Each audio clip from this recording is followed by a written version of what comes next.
Hello guys! From Saudi!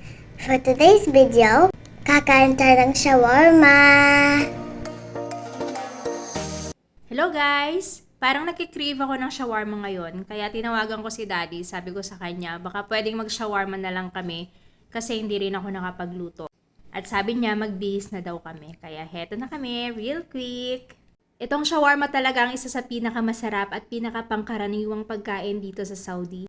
Kahit saan ka magpunta, talagang may makikita kang tindahan ng shawarma. Pero ang pupuntahan namin ngayon, yung lagi naming nadadaanan. Kasi naku-curious kami bakit ang laging daming tao dito sa Mamanura. Kaya itry na natin yan. Pagpasok mo pa nga lang sa restaurant, ay talaga namang makikita mo na ang daming tao. At bubungad agad sa'yo yung paggawa nila ng shawarma. Amoy pa lang nakakatakam na talaga.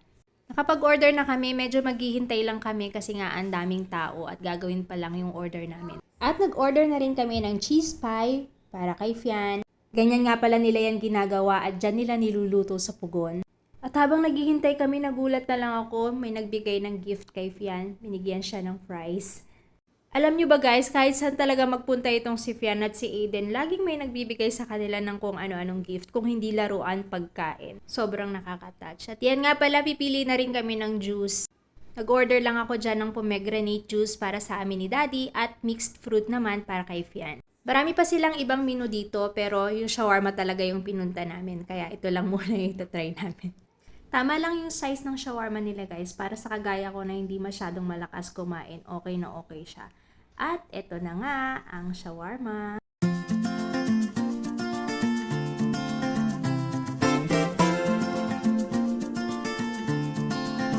Masarap at sulit siya para sa presyo niya. Authentic yung lasa at for sure babalikan namin ito. Ito nga pala yung cheese pie ni Fian.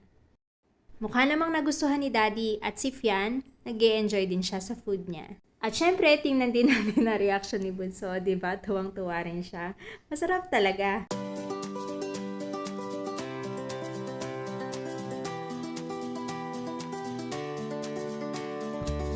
And guys, kahit gaano kami ka-busy, hindi talaga namin nalilimutan na lumabas para mag-banding ng konti. Hindi naman kailangan na bongga lagi. Simpleng pagkain lang, okay na, basta sama-sama at buo kayong pamilya. And as always, family comes first. Until our next video, thank you for watching. Bye!